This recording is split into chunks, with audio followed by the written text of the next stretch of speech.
there, Flat Earth Trading Society members. We have an exit on trade 21, but I do have to say it is a premature exit. I will explain what happened.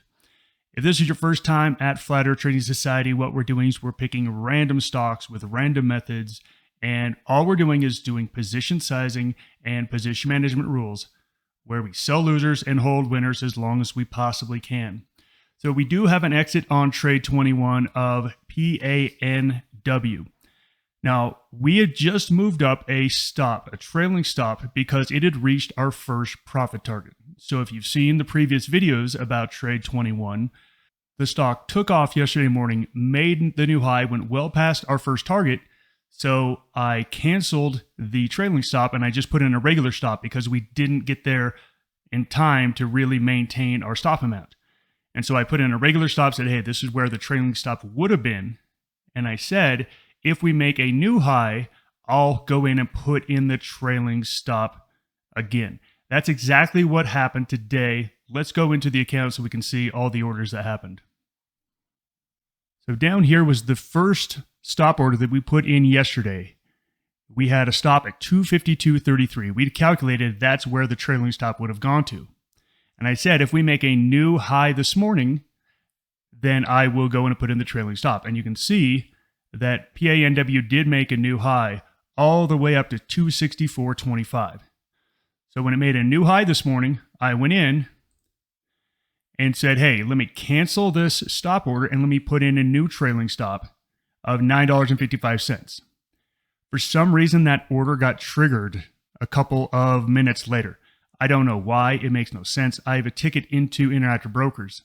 And I actually thought about it. I thought, okay, should we just rebuy this? Should we rebuy it, or should I put in a limit order to where if it comes back down to 261.03 that we buy it back? And I thought to myself, you know what? I want our account statements to match up exactly with what we are presenting at YouTube. So if we want to have any sort of auditing, the auditing lines up perfectly. And so I thought to myself, okay, this is messy. Let's just stick with the exit, close the books on it, and move on to the next one. So this order happened this morning at 7:45, so 15 minutes after the market opened. Let's check the final results of the trade. The final results of the trade: enter at 248.09, exit at 261.03. That is a 5.22% return, or $1,022. Let's take a look at our latest statements on our journal. Everyone has access to this journal underneath the YouTube video in the description. There's a link that will take you to this real-time journal. As you can see, we have a win-loss percentage of 44.44%. That got all the way down to 41%. We assume that we're going to end this whole experiment at 50-50. I mean, that's what it should be on a random generation. So we think we'll probably come back out to around that 50%. The great thing is, though, this was the whole test of this experiment. Can we make it on profit factor? If win-loss is likely going to be 50-50, can we produce a positive profit factor? And you can see right now our profit factor is 1.3.